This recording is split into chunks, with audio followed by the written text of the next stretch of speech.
Bismillahirrahmanirrahim. Dear students, Assalamu alaikum. How are you, beta? Hopefully, you people are good. Acha, beta. Today, we are going to discuss our new slide that is regarding brain. Actually, beta, कल मैंने जो आपको पढ़ाया था, मुझे थोड़ा सा महसूस हुआ है कि जो मैंने आपको ये पेरिफेरल नर्वस सिस्टम बताया था, ज़्यादा डिटेल में भी हो गया था और मेरे हिसाब से बहुत अच्छा हो गया था। थोड़ा सा मैं कमी महसूस कर रही थी। मैंने कहा है कि आपको मैं ब्रेन के बारे में थोड़ा सा दोबारा बता दूं, क्योंकि ये जो सेंट्रल नर्वस सिस्टम है, इसमें थोड़ा सा ये मसला होगा आप लोगों को कि मैं डिटेल में तो सारी अब बुक तो मैं नहीं लिख सकती हूँ। आप पेज नंबर खोलेंगे 5 और इसमें सेंट्रल नर्वस सिस्टम का पेज नंबर 4, 3 और 4, जहाँ पे सेंट्रल नर्वस सिस्टम लिखा हुआ है बेटा। तो सेंट्रल नर्वस सिस्टम में आप देख सकते हैं कि ये ब्रेन है इसमें, ठीक, और ब्रेन और स्पाइनल कार्ड। तो ब्रेन फिर 3 हिस्से हैं ब्रेन के। फोर ब्रेन है, मिड ब्रेन है एंड हिंड ब्रेन है, ठीक है बेटा। तो अब फोर ब्रेन की जो मेन आपको फिंगर टिप्स पे इसके पार्ट्स पता होने चाहिए। ये कंसिस्ट करता है 3 पार्ट्स पे। सेरेब्रम, याद रखिएगा, थैलेमस, हाइपोथैलेमस। जो फिगर थोड़ा बड़ा होगा तो आप अपनी बुक में देख सकते हैं on page number 4। Thalamus, hypothalamus, cerebrum, this is what, this is all fore brain, ठीक। मिड ब्रेन दरमियान में, ये सेंट्रल पार्ट है, ठीक है। ब्रेन का सेंट्रल पार्ट है जो कनेक्ट करता है फोर ब्रेन और हिंड ब्रेन को,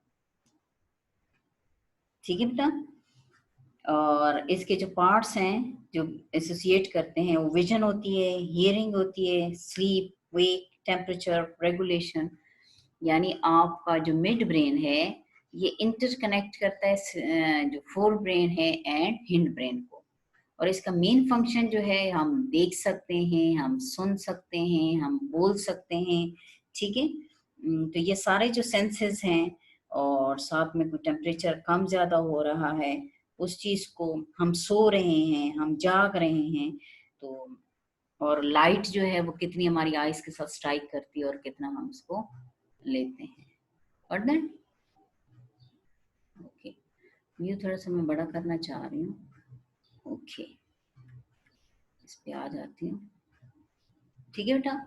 अभी इसमें मुझे भी थोड़ा सा नजर आ रहा है, थैलेमस, हाइपोथैलेमस, ठीक है, और थोड़ा सा स्पाइनल कार्ड, सेरेब्रम, ठीक है बेटा। ओके, अब जो है हमारे पास hind brain. So hind brain के भी 3 पार्ट्स हैं, सेरेब्रम, पेन and medulla oblongata. Got that बेटा। अभी मुझे थोड़ा लगा है कि अभी आपको ये पार्ट्स अगर हैं। और जो सेकंड इसका जो सेंट्रल नर्वस सिस्टम का सेकंड जो मेन पार्ट है वो है spinal cord.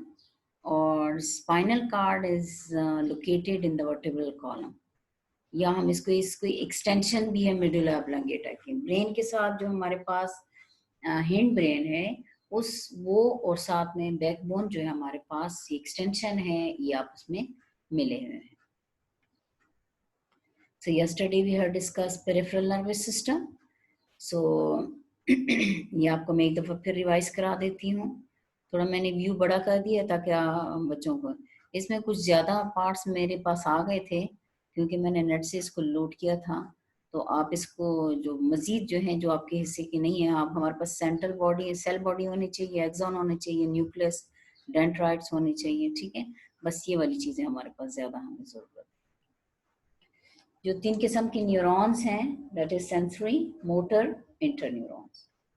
yesterday we had discussed in detail। जो मेरा लेक्चर आपके पास है उसको थोड़ा सा देखिएगा एक दफा, काम कैसे करते हैं, स्टिमुलेटर क्या है, स्टिमुलस क्या है, हम हरकत कैसे करते हैं, हम रिफ्लेक्स एक्शन कैसे करते हैं, इफेक्टर क्या है, रिसेप्टर क्या है। ठीक है, रिसेप्टर जो रिसीव करेगा कोई मैसेज, इफेक्टर जो उसका इफेक्ट शो करेगा। व्हाट दैट, चाहें तो हम थोड़ा सा ह्यूमन किडनी को पढ़ लेते हैं इसके लिए।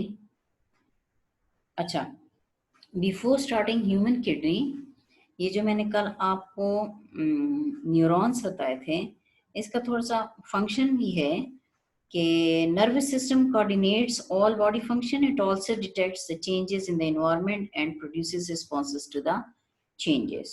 Any change in the environment, internal or external, मैंने लिखा हुआ है इसमें, be detected by receptor to initiate a nerve impulses is called stimulus. और ये stimulus क्या चीज है, क्या आप रिफ्लेक्स एक्शन शो करते हो, ये वो सारी चीज। फिर हमारे पास ये मैं रिफ्लेक्स एक्शन का बार बार कहती हूँ, तो व्हाट इज रिफ्लेक्स एक्शन। ठीक है, इसमें थोड़ा सा आपकी पेज नंबर 9 पे देख लें, फिर आप कहोगे कि मैडम ने ये टॉपिक छोड़ दिया है। An immediate and involuntary response to a stimulus is called reflex action. Reflex action को थोड़ा सा मैं ऐसे समझा देती हूँ, लाइक हमें कहीं कट लग जाता है, कहीं हम थोड़ा सा बर्निंग हो जाती है, जल जाते हैं हम। ठीक है, अब देखिए with in seconds in nerves में वो मैसेज विद इन सेकेंड्स जो है वो करंट की तरफ फ्लो करके हमारे ब्रेन को पहुंचता है। ब्रेन हमें बताता है कि अभी आपने इसका, यानी विद इन सेकेंड ट्रेवल करके जाते हैं ब्रेन में, ब्रेन हमें कहते हैं अब इसका रिएक्शन शो करो। This is what reflex action. ठीक है, these are the sudden automatic responses of the body which are shown for certain stimuli without the will of the person. हमें अपनी ख्वाहिश से नहीं करनी होती है ये चीजें, बल्कि we are not by will, without our will we show some actions or some responses. Quick pulling of hand just after touching the hot object is a stimulus. अब क्या स्टिमुलस है, गर्म चीज को फौरन हाथ हटाते हैं। ठीक, which is received by the cells or receptors of the skin. A nerve impulse is created in the sensory neuron present in the skin. The nerve impulse is carried by the sensory neuron to the spinal cord. अब कहाँ जाता है, जब हम ये इस तरह का सडन रिस्पॉन्स हम शो करते हैं, सेंसरी न्यूरॉन में जाता है, सेंसरी न्यूरॉन उसको कहाँ लेकर जाता है, स्पाइनल कॉर्ड में। The interneuron of the spinal cord processes the impulse within no time and transmit the impulse to the motor neurons. ठीक, the motor neurons carries the impulse to the arm muscles. फिर क्या करेगा, motor neurons को कहाँ लेकर जाता है, arm के मसल्स को लेकर जाता है, यानी आर्म के जाहिर जब हम किसी चीज को हाथ लगाते हैं, हम हैंड की बात कर रहे हैं, आर्म इम्पल्स मसल्स में जाता है, वो कंट्रैक्ट होते हैं, हैंड इज पुल बैक। वो मसल्स जो हैं वो मैसेज जब कैरी करता है तो वो कॉन्ट्रैक्ट होते हैं, सिकुड़ते हैं, और फिर वो हमारा हाथ जो है वो पीछे की तरफ खींचता है। The pathway of nerve impulses which complete reflex action is called reflex arc. ठीक है, it consists of receptor, a sensory neuron, an interneuron, and a motor neuron and effector. Sorry, got them down? Okay, human kidney को थोड़ा सा बता देती हूँ, फिर इंशाल्लाह कल इसकी हम डिटेल पढ़ेंगे। Human kidney has 2 dark brown bean shape, lobia shape. ठीक, kidney in the abdominal region, one on either side of the vertebral column. vertebral column के एक साइड पे। ठीक है, the outer surface of the kidney is convex while the inner surface is concave. आपने 6th और 7th में concave and convex lenses पढ़े हैं, दरमियान से मोटे, साइडों से पतले, तो थिनर होते हैं from the inner side and thicker from the outer side. जो है कुछ हैं thicker from the outer side and thinner from the inner side. Convex and concave lenses में पढ़ा था। अब हम उसी चीज को कहते हैं कि वही शेप आएगी। ठीक, आउटर सरफेस इसका क्या है, कॉन्वेक्स है, वाइल इनर सरफेस क्या है उसका, कॉन्केव है। कल मैं आपसे पूछूंगी कॉन्वेक्स और कॉन्केव लेंसेज में कौन सा इनर और आउटर से थिकर और थिनर है। अच्छा, देख भी सकते हैं इस फिगर को, जो आपकी बुक में है। दोनों फॉर्म दिए हुए हैं। आप पेज नंबर 11 खोलेंगे। अच्छा बेटा, एक वो कर लेते हैं, एक असाइनमेंट दे देती हूँ, होम असाइनमेंट। आज इस जो किडनी का जो डायग्राम है 1.9 and 1.10, human excretory system, the internal structure of kidney, जो पूरा सिस्टम है उसको भी ड्रॉ कर लें, और जो इंटरनल स्ट्रक्चर ऑफ किडनी है उसको भी ड्रॉ कर लें। ड्रॉ करने के बाद आप लोगों को कल, जब मैं किडनी के बारे में डिटेल में बताऊंगी, या इसी को मैं दोबारा करूंगी, स्ट्रक्चर में खोलूंगी, मैंने लेबलिंग छुपाई हुई होगी, और आपने फिर बताना है कि कैसे है। ठीक।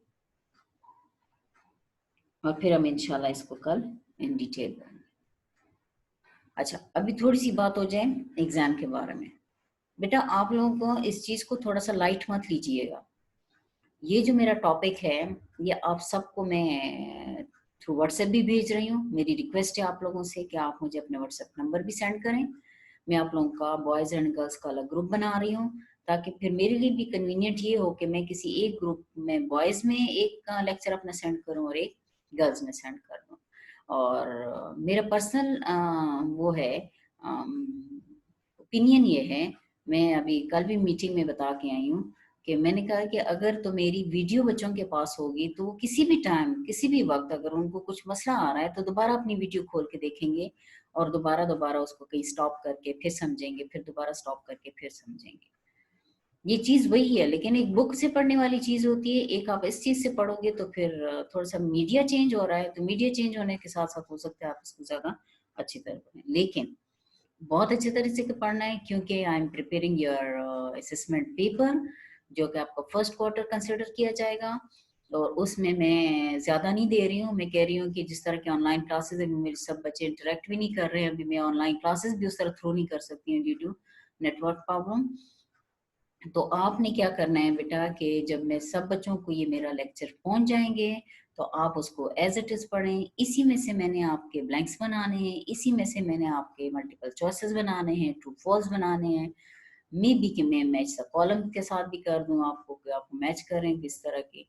मैंने 25 मार्क्स का मैंने आपका थोड़ा सा एक असेसमेंट टेस्ट तैयार करना है, जिसकी कॉपी भी आपको इंशाल्लाह इंशाल्लाह मैं अपने व्हाट्सएप के थ्रू ही आपको भेज दूंगी। आपने उसको सॉल्व करके बताना है, और बहुत ऑनेस्टली सॉल्व करना है, बुक नहीं खोलनी है, आपने उसको खुद देखना है कि आप उसको कितने टाइम में कर सकते हैं। ठीक है। और उसी सॉफ्ट कॉपी में मुझे दोबारा रिटर्न भी करना है अपना अपना टेस्ट। तो मेरे ख्याल में फिर हम इसको ज्यादा सक्सेसफुली जो है हम इसको रन कर सकेंगे। ठीक है बेटा।